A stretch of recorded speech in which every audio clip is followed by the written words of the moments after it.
All right, well, thanks for that intro, Jonathan. So let's just get started here. So essentially what I'm going to talk to you about is building Windows Store apps with HTML and JavaScript. So my name, again, is Mark Arteaga, and if you want to contact me after the session, feel free to hit me up on Twitter or my email address right there. It's just my name, Mark Arteaga, and email info@my name, markarteaga.com.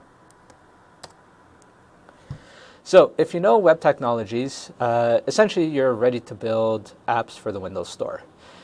Web technologies, if you've built websites using HTML, CSS, JavaScript, you have the skills to build your application for the Windows Store, for the marketplace.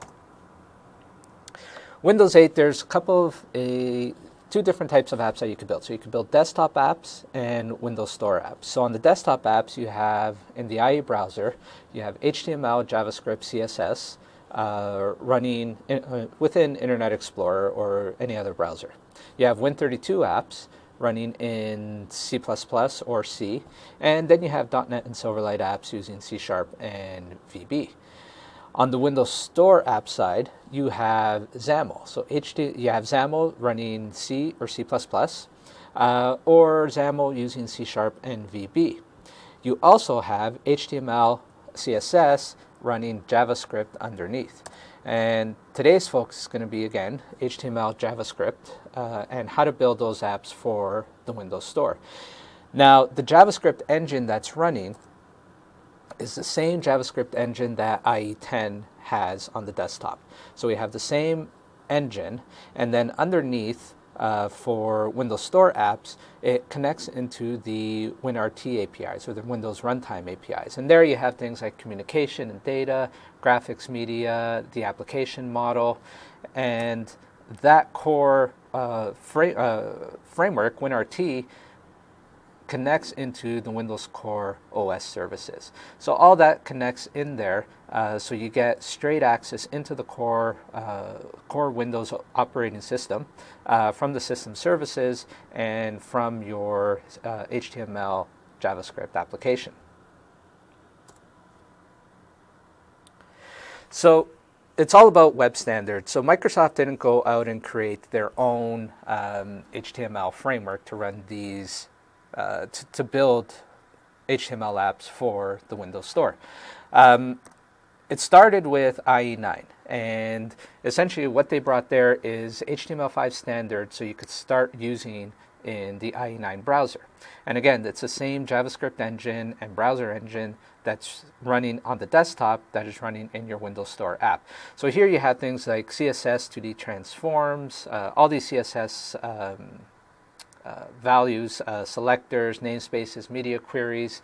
But one of the key things to remember is it's hardware accelerated platform. So that gives you, some of the nice optimizations, performance, and all that thing. Now in IE10, it's still hardware accelerated, but they've improved on it. So IE10 brings more HTML5 standard. It brings, things like drag and drop, history API, parser. It's running in the sandbox. You still have ECMAScript 5 support. And on the CSS side, you have the biggest thing is 3D transforms and animations that are brought into the engine, into the browser. And we'll go through some samples there on the HTML side, what you can do in the browser, and then how we can bring that over to a Windows 8 application. So some of the popular CSS features, CSS3 features in Windows 8 are 2D and 3D transforms, motion, so you got animations and transitions that you could do from your CSS file, layout, grid, and flexbox, that is new into the platform. You have graphics. You could do gradients, you could do text shadows, filter effects, all those graphs you could do. And content flow. And content flow is great for news type applications where you want to have multiple pages, or you want to have columns and things like that within your application. And again, hardware acceleration built into the browser. It leverages the hardware, and it makes all the transitions, all the motions, everything is fast and performant, and you're not going to get any stuttering. Now, we'll quickly hop into our first demo, and the first demo is going to be in the browser. So if you go to the IE test drive, you will see right here, and we'll have these links available afterwards, but essentially the Windows 8 HTML5 platform.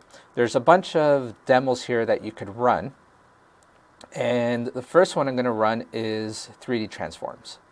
So 3D transforms are basically some CSS styles that you could set to transform a div element. So right here we have a div element, and again we're all in the browser here. I am going to add a translate 3D. I'm going to rotate it. So you notice here it's rotating. I'll go over here. I could set the X, and I could set the Y, and do things like that. So you can move all these values. I'm going to change that. But if you notice down here, the CSS changes, and it's just a CSS. So there's no JavaScript involved here. It's just all CSS to change the location of the div element. And again, you could go in and play with this. There's a whole bunch of different properties that you could set within the CSS. And then the next one I want to show is the grid layout. So grid layout, if you're coming from a XAML background, grid layout, you're probably familiar with it. So now this grid layout is available on modern browsers, on HTML, and in your Windows type app.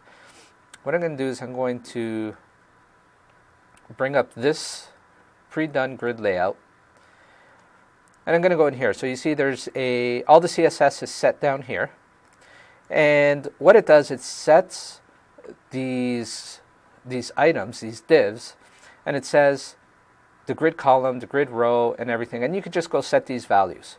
So in here we say, it's going to start at grid column 2, and you could change that. And here we're spanning, for the top one up here, we are spanning 3 columns, and you could go in and you could change that. Now one of the other things is the grid size. So on the grid size we say, just let me go into the structure and I'll show you. So we want to say the display is MS Grid, and we're going to say there are 3 columns. 3 columns, the first one being 100 pixels, the last one being 100 pixels, and the one in the middle basically says 1FR, means take the rest of the space that's available. So as we expand this, we could change these columns over here to be smaller, and we could change the grid size to be 100 pixels to lower the pixel size. And you notice that because we're 200 pixels, the top and bottom is 200, it's going to take up all the space, so there's no room left for the middle. And the same if you change the width.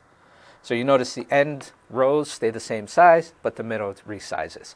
So grids are something that you'll most likely be using a lot in your application, depending on your application. So it's something you definitely want to get familiar with, and using the IE test drive HTML5 samples, you could definitely get familiar with it. So that is our first demo, and for now we're in the browser. So I just want to show you how it's coming from the browser. You could use the same CSS and JavaScript from the browser, and next demo will show you how to bring that over. But first we'll go through some of the popular HTML5 features in Windows 8. So we have things like WebSockets. So you could do socket connections from the browser and from your Windows 8 application. So web workers, so you can run a web worker within your application. IndexedDB, it is ECMAScript 5 compliant. And you have things like geolocation, audio tag, and video tags. Geolocation, for example, there are standard geolocation APIs in HTML5, but on the Windows 8 side in WinJS, there's also geolocation, its own geolocation APIs. If you're bringing code over, you could use your existing geolocation HTML5 code. if you're starting from scratch, you probably want to use the Win.js. But essentially, all that goes down into the core operating system, Windows OS, that gives you the geolocation functionality. So two places to code it goes into the same location. The other key point is touch first. So Windows 8 was built for touch first. There's new MS Pointer events that that I'll go through. But essentially, MS Pointer events brings all the different types of pointers which combine touch, combines pen, and combines the mouse. So if you use MS Pointer, you get all these things for free, which is really nice. And again, we'll go through that. And then forms, there's form validation that you can do and spell checking that's built right in. And again, these are all HTML5 features that you can use in your Windows 8 app or within your IE application. So now let's go to an HTML5 demo. Just give me 1 sec as I bring it up. So in this demo here, we do touch effects. So unfortunately, I don't have a touch compatible monitor on my laptop here. But what it does is essentially, as I use my mouse, you'll see all the balls move around. So you could change this, change some of the values. But if I had a touch screen, I could use my finger or a pen, and the same thing would happen. So internally, it's using the MS pointer down, up, and things like that. And we'll go through that. And then this, you could also switch it to bees if you want to have bees in there. And away you go. So very, hardware accelerated. You see the effects are pretty nice and all running in the browser. So now what we're going to do is we're just going to take this application and we're going to port it over to a Windows 8 application. So I'm going to grab the source. And you see it's all HTML. And I'm going to go in and create a new Visual Studio project. So when you're using Visual Studio, if you want to develop for Windows 8 applications, essentially what you could do, you just download the tools. All the tools are free. You get Visual Studio Express for Windows 8, and you'll be able to start right away to developing for Windows 8. If you notice here, I'm on the Ultimate. You just download the SDK, and it integrates directly with it. So I'm going to create a new project. And I'm going to go to JavaScript. And I'm going to just create a blank app. So the JavaScript, you have all these different templates. The main ones I use are blank app or navigation app. Some of the other ones I don't tend to use. It has some sample code.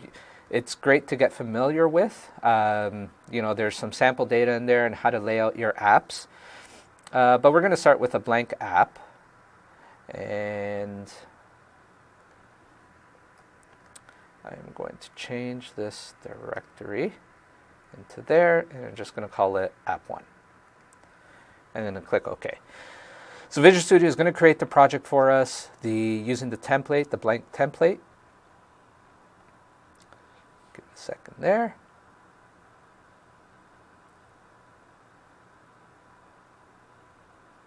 And soon it will come up. There we go.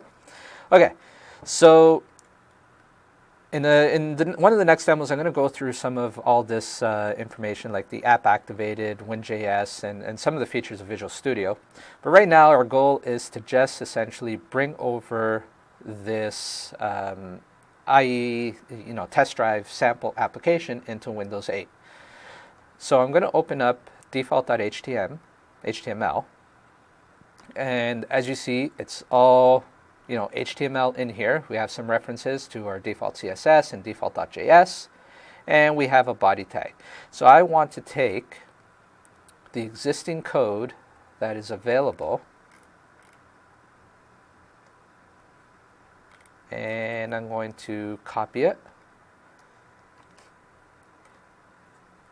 Now, this is one of the best ways to share code is copy and paste. Probably not the best way to maintain it, but it's good for demo purposes. So you see here we have a bunch of includes for style sheets, and we have some JavaScripts. So I've already set up the includes, and I'm just going to drag a folder in here, and the includes have our scripts and our styles. I haven't modified it.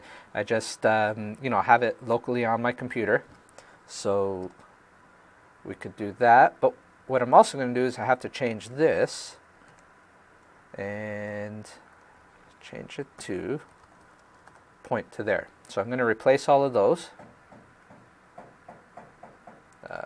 Just go on the current document. So there's 6 places, and then I also have to add a few files to the root of the application. So there we go. So now body on load is going to call setup world, which is some existing code, and in that setup world it goes in and again, you could go through all this code, it's available, but here you're mouse down, MS pointer, mouse down, mouse up. It adds event listeners into there. And one of the key things to know is for the canvas. So it uses an HTML5 canvas. You need to set the MS touch action to none. And this will allow you to grab all these in the canvas. When the user touches it, it'll allow all the events to trickle up into your JavaScript code. So I'm just going to run it on the local machine, and I'm going to cross my fingers.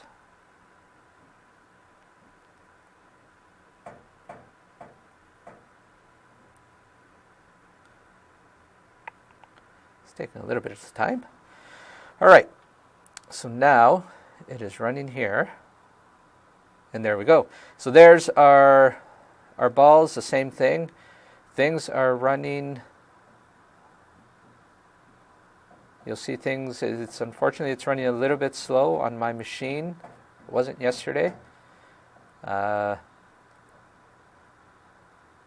it's usually, I'm assuming it's because it's streaming. Things are running a little bit slow inside the app, but essentially it works the same way as the other one.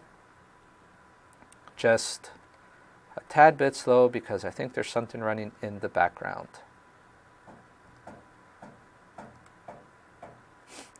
But that is essentially how we could bring our application into a Windows 8 app, an existing web application into a Windows 8 app, and get it going in just a few minutes. Now, I'm going to switch back.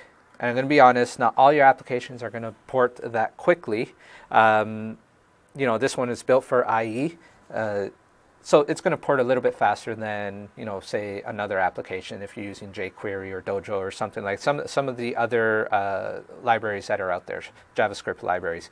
You are going to have to do a little bit of work to bring it over, but you can bring it over because it is all standards-based and HTML5-based applications.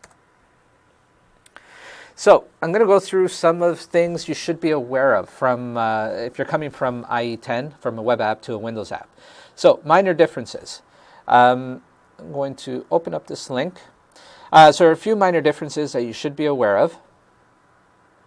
And they basically all have to do on the window object. So window.prompt, window.open. You notice that a lot of those are not supported. So if you're using those in your application, in your web application, you got to go back and you got to kind of figure it out and take those out because it's not supported in a Windows 8 application. The other thing to be aware of, I'm just going to scroll up here, is the outer and inner HTML properties. So essentially in your web application, sometimes you're building up elements using divs with some JavaScript and dynamically building up some HTML within your JavaScript and putting it onto the DOM. Windows 8, because there is security built in, you're running in a sandbox in your Windows 8 application, there's certain things that you can't do. So with the security, it prevents you from injecting certain scripts. So that protects the user because you are running in a sandbox and you're in a higher trust mode. It prevents you from injecting script references or unknown CSS elements into using the outer HTML property. This is just a security, makes the HTML safer. You know, you can't go out there and you can't grab some script that you're running on the server and put it into your Windows 8 app, because your app does go through a certification procedure, and you don't want to, you don't want to risk having the user, compromise their computer or anything like that. So that's something you want to be aware of. And then there's a whole bunch of minor differences that happen within Windows 8 app compared to a web application. So you just want to go through this and you want to be aware of that. It's all listed here. Essentially, not too many, but you do want to be aware of those. The next one is the different hosts. So you got to be aware that there's no plugin. So you are running the JavaScript engine, but you're not running it's not a browser that you're running within your Windows application. So there's no plugins available, Silverlight or Flash. You won't be able to load those up within your Windows 8 application. And there's also different trust levels. So you could run a local context or a web context. And what I did with the sample that we just ported is the local context. We brought all the JavaScript and all the CSS and everything within our Windows 8 app, and then we made it in a local context. That gives us a higher level of trust. Web context, what I've also could have done is I could have set up an iframe and just pointed to that URL and put it within an iframe. It's lower level of trust. You don't have access into WinJS. And in the next slide, I'll kind of go through some of the differences on the context, local and web context. UX. So the first two are recommended, or things that you need to be aware of. The last two are recommended things. So if you're bringing an application over. The user experience, you definitely want to look at that because you want your application to look like a Windows 8 application. If you're building a game, it might not apply as much. For example, you got Cut the Rope that works in the Windows 8 app. It also works in the browser. It's on different platforms. And they want to bring that consistent look across all the different platforms. So they're not going to really use the modern UI. But if you're bringing a web application, you definitely want to look at that. And there's a great sample, a design case study, a website to Windows Store app that you may want your designer to take a look at. So it's a food truck type application, how to bring it from a web. You'll notice here that it's showing a web application, and then how to bring it to a Windows 8 modern UI type application. And it goes through all the different layout and navigation, how you could break it apart. So definitely something you want your designer to take a look at, or even you yourself as a developer to become familiar with it. And then you can tell the designers what to do. Windows 8 features, definitely want to look at those. So you want to integrate with the platform as much as possible, such as push notifications, tiles, search contracts, and sharing. And in the upcoming session, I'll go through a little bit more of that on how you could integrate with those and how you could leverage those features that are available to you. So now back to the context, local and web context in applications. So essentially, there's a few features. So in local context, you get access to the Windows runtime, you get access to the Windows library for JavaScript, and cross-domain references or cross-domain requests using XHR, which is XML HTTP request object. You can do that within the local context, so it's a higher level of trust.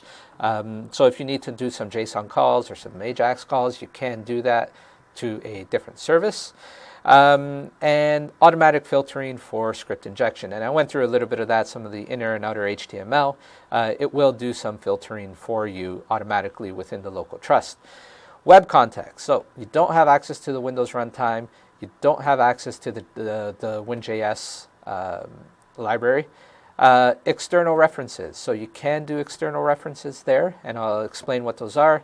And no cross-domain and no automatic filtering for script injection. Web context, you're essentially running in an iframe, so you can do that. Now, external script references, in the local context, basically what that means is if you're using something like jQuery, what you want to do is you want to bring those files in the local context. So you want to bring those files locally within your app, so it's available within your app. You don't want to reference it to a CDN, similar to what you do in a web application. For one, it doesn't allow you, and for two, the connection may not be there. Whereas a web context, you can reference a CDN. The other thing to remember with a web context is, because it is an iframe, you are going to need a connection all the time. So you need to code for it to make sure that there is a connection. Local context, you still need to figure out if you have a connection, if you're making some JavaScript calls to a server or XHR calls, you need to check if there's a web connection. But usually you can run offline. And there is a way to communicate across context. So if you're using an iframe within your local context, there is a way to communicate. Unfortunately, we don't have time to go through all that. But if you're interested, just send me an email, or we'll have a Q&A, and we could answer those. So now we'll go into some of the tools, and we'll go straight into Visual Studio. So I am just going to open up the next demo. Just give me 1 second.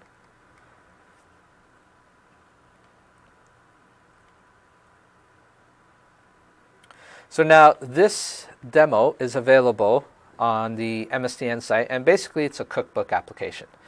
What I'm going to do is I'm going to run it just to show you what it does. And just give it a second here. So here you see it start up. Let me just... And here you see we have our application, that gives you recipes for different cultures. So here we have some carrot salad. It gives you, the ingredients, the directions on how to do it. There's a app bar at the bottom, so you could pin it and you could set a reminder. You could share using photos or videos. So essentially, that is what the application. It's a recipe type application. There's also semantic zoom. So down here, because I don't have touch, you're going to get this little minus sign, so you can zoom out and you can see everything. And there you see it go. So that's essentially the application of what it does. What I'm going to do is just kind of go through some of the features of Visual Studio and what you get. So if you built with Visual Studio before, other applications, C#, you know the power of Visual Studio and everything that it gives you. One of the great things with HTML5 and JavaScript, Windows 8 apps, is you do have things like IntelliSense support. So here you see I typed in Win.js and you get the drop down, everything coming up. You have things like utilities if you want to go into, convert things to pixels, or you want to get the height of an element. You have all these utilities that you could leverage. Using IntelliSense is a great way to see what's available within the Win.js framework and get familiar with it if you've never developed for it before. Then the next thing is. The next thing that's available is the simulator. So on my machine, I'm running at a certain resolution. And you could go in and you can manually change your resolutions, change your screen resolution, and do all that stuff. What you want to do is you want to build for the different resolutions that are available. Now, there's some, Windows 8 comes with a lot of different form factors. You have 27-inch monitors that you could have. But running in the simulator, you could test in all these different environments. So here, we're running at 1366 by 768. you notice there, and we can go all the way up to 27 inch. And the 27 inch monitor, I don't have a 27 inch monitor on my laptop, but once that goes,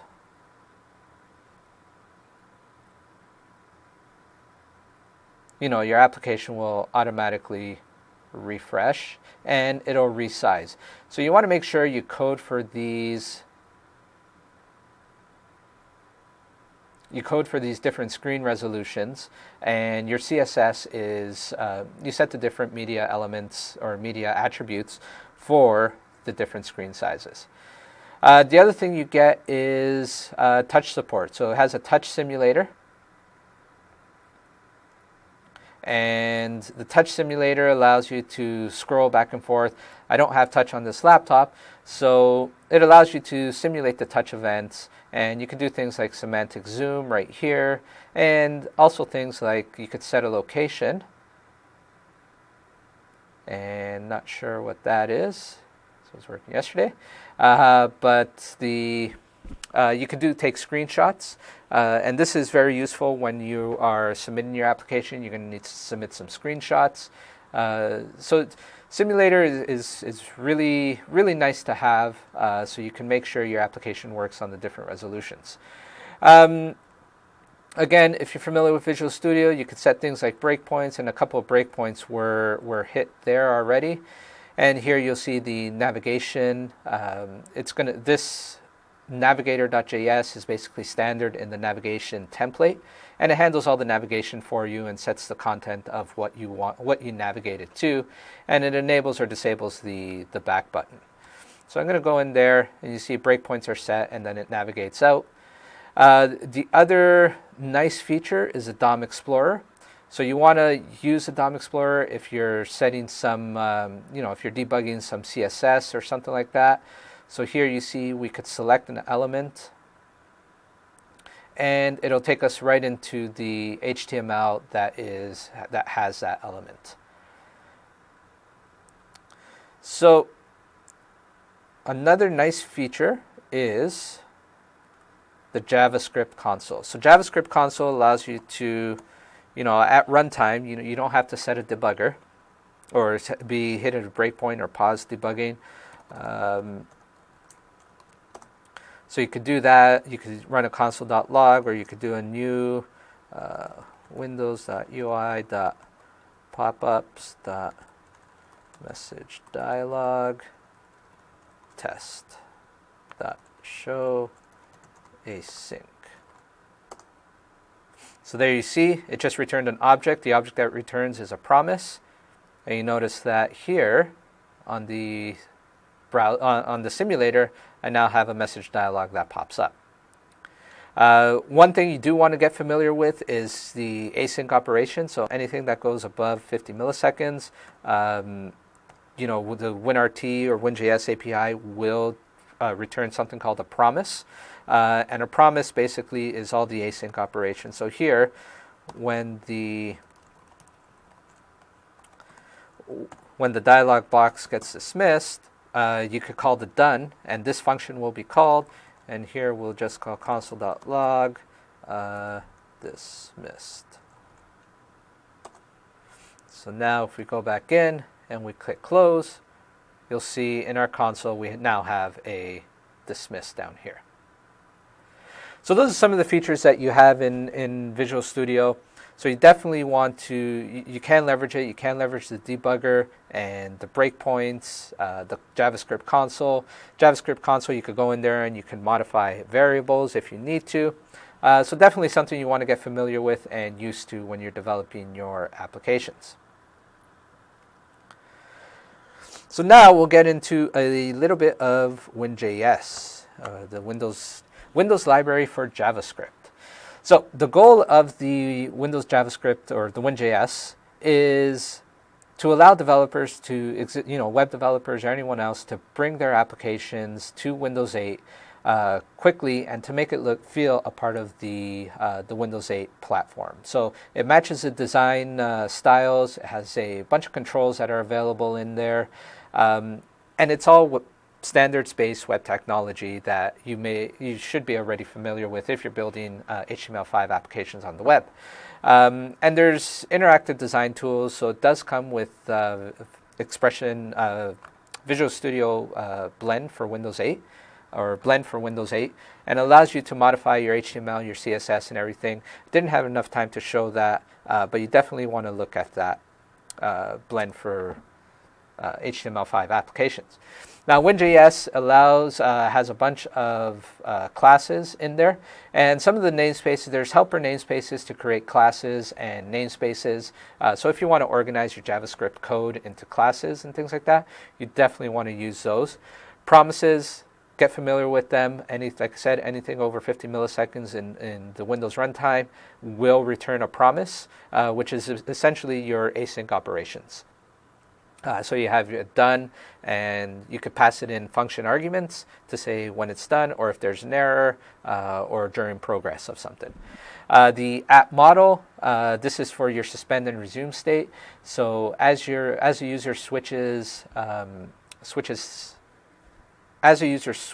applications, your application will go into the background and it may be suspended.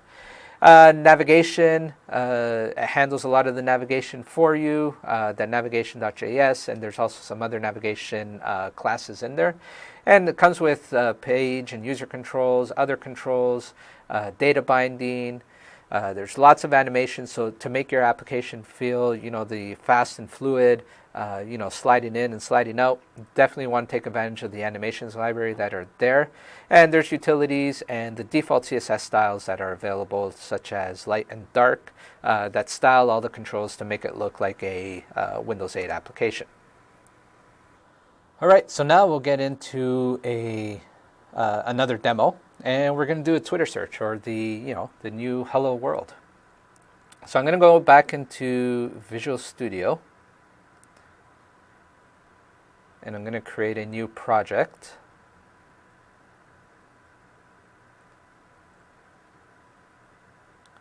And I'm going to select the navigation app template, and I'm going to make sure that's on demo 4, and I'm going to click OK.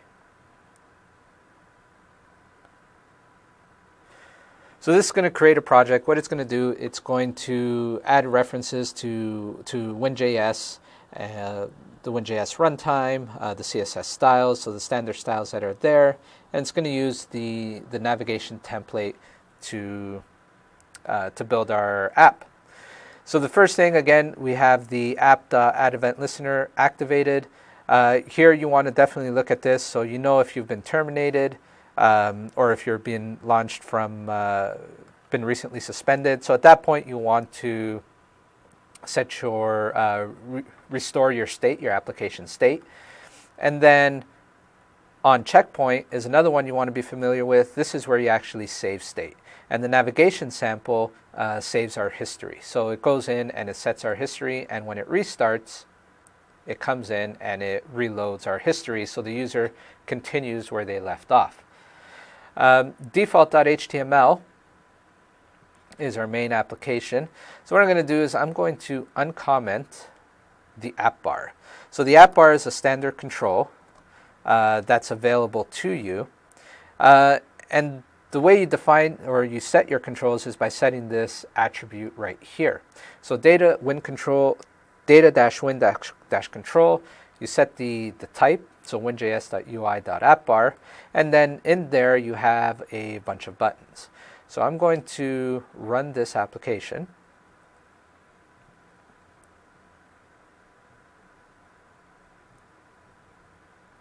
And this is just a standard one. And you'll notice that the app bar will load up. This is the app, content goes here, so you're going to have to go in there and do things.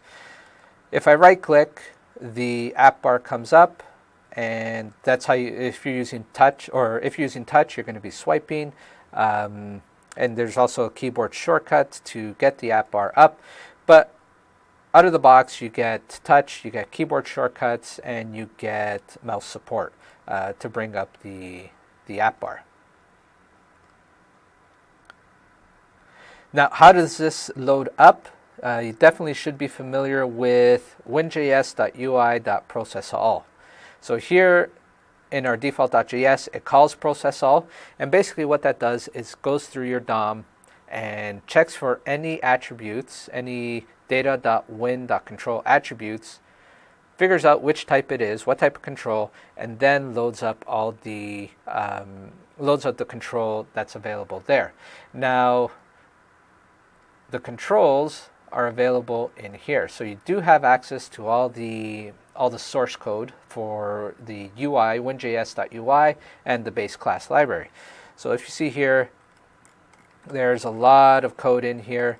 Definitely don't have enough time to go through it, but you definitely want to look at it if you want to see how things work.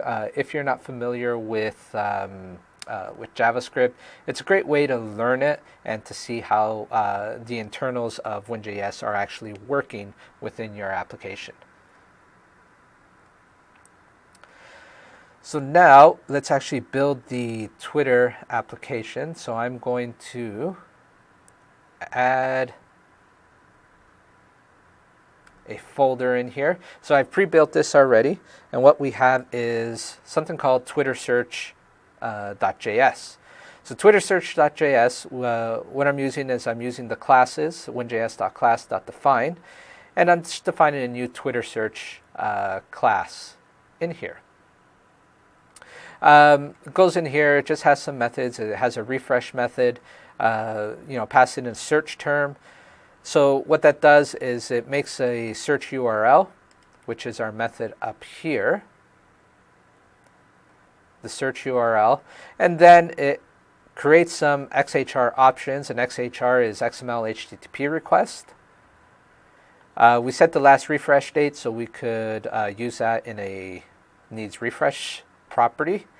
And then we call winjs.xhr and we pass it the options. XHR is basically a wrapper to XML HTTP request, and winjs.xhr returns a promise. So we return that promise to whoever called it, so we know when that request is complete. Needs refresh just goes in, and it's just a getter property in here. So you can do getters and setters within JavaScript. So you should be familiar with that, or if not, you should get familiar with it. And here we just do a diff. If it's greater than 5 seconds, then we allow we send true for needs refresh. And then our namespace, we define winjs.namespace.define Twitter. So then in our code, we could do twitter.search, and we can instantiate a new Twitter search object. And our HTML, basically what we have for HTML is an input button, and again, standard HTML input button for our search term. We have a button search, and we have a list box or a list view control. And this is a WinJS control, so a custom control that comes with the base class library, the WinJS. And we set the grid layout, the layout to grid layout, tap behavior to toggle select, and selection mode to single. One other change we're going to have to do very quickly so everything loads up is CMD. We need to change our app bar because we have a refresh button here, and the icon is refresh. MSDN, there's a page that has a list of all the icons that are available for the app bar. So you should be able to search that. Twitter UI.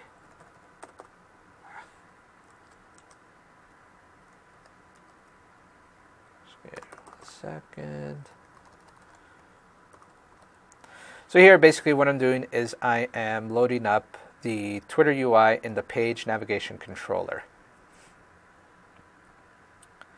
So I'll save that. And how does it all wire up together? It's in our Twitter UI.js.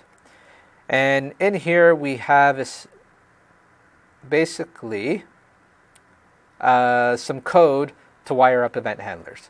So here we do document.getElementById, so our button search. We add an event listener, we add a click, and our handler. So we have our search handler. And then the app bar, we do the same thing. We add an event listener to the click, and we call app bar refresh. So search handler goes in, it grabs a search term, we make sure there's something actually typed in there. And this is where we create our new Twitter search. So here, as you see, we have, there we go, there's the IntelliSense support. So we have twitter.search, so this is our custom class that we created, and we can instantiate a new object. We call refresh, and if you remember, refresh returns a promise. So we want to say Twitter search.refresh, and then once it's complete, we want to update our list.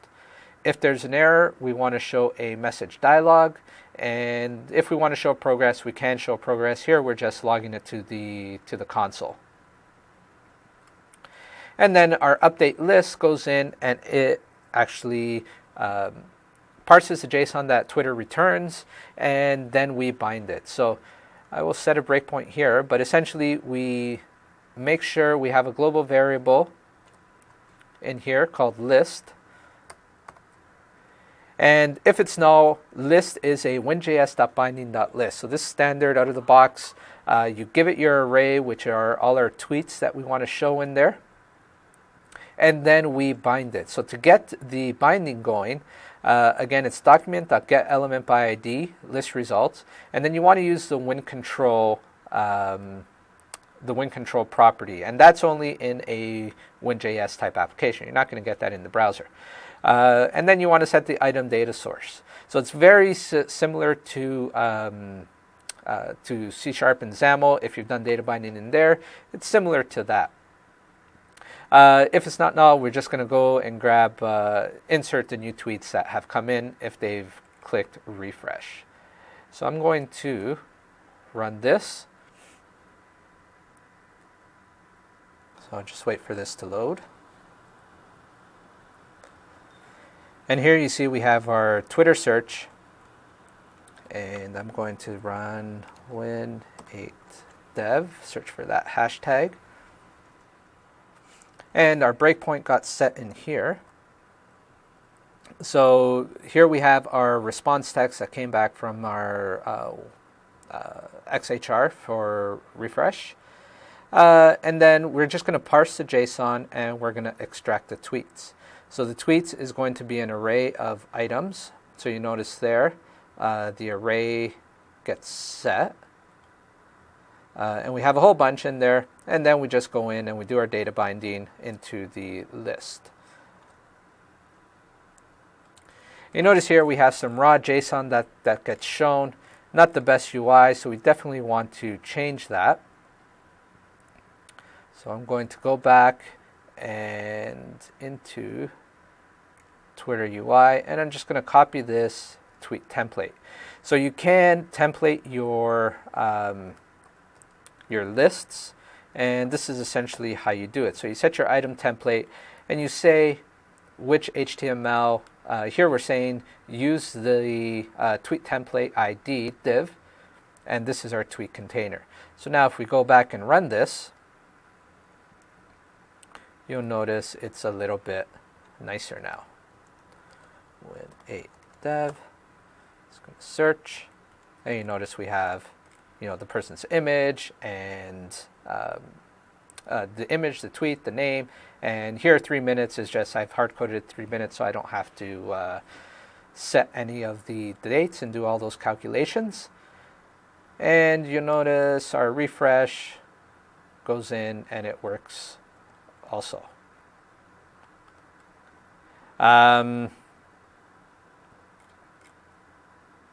So that is it for our Twitter search. So Twitter search, again, the new Hello World. But basically what I showed you there is the list view, data binding, grabbing, using XHR, XML HTTP request, a little bit of promises, creating a custom class. And I can make, this code will be available afterwards. But if you want it sooner, just send me an email. And we'll keep going. So there are a bunch of controls that are available. So essentially you have list view. You can also have semantic zoom, and I showed you in the cookbook application that date picker, flip view, menus, app bars. So you definitely want to use these controls that are available. There are a bunch more. There's a sample within the MSDN that goes through all the controls. So you definitely want to look at that. Now, I've talked all about Win.js and how do you leverage Win.js and the app model and the controls that are available. If you have some existing code, if you use something like jQuery or Dojo, you can bring it into your Windows 8 application. I have brought in jQuery in a different application, and it does work with some modifications, so you will have to modify jQuery. Basically, it does a lot of inner and outer HTML settings, properties. It uses those properties, and you do get some warnings, and I believe you did get some errors in there. So you have to understand, the sandboxing model, the security, web context versus local context. So make sure you're aware of that. My recommendation is if you have existing code, mix and match within your Windows 8 app. But one thing you really want to do is adhere to the Windows UI and personality, the modern UI, and make sure that is your app blends into the platform. So building Windows 8 apps, HTML, you can build great applications that are performant, that look as though they are native applications. I know there's some misconceptions out there about building HTML, and hey, it's not a real programming language. There's a lot of native apps within Windows 8 that ship as HTML. Some of the Bing applications are HTML. The Mail app is HTML. So it is part of the platform. It's not just a one-off that Microsoft's doing. It's part of the platform, and you can build nice, performant, fast applications using HTML on Windows 8. So with that, I'd like to thank you. We're going to take a short little break, and we'll be back with another session on some more Windows 8 and HTML development.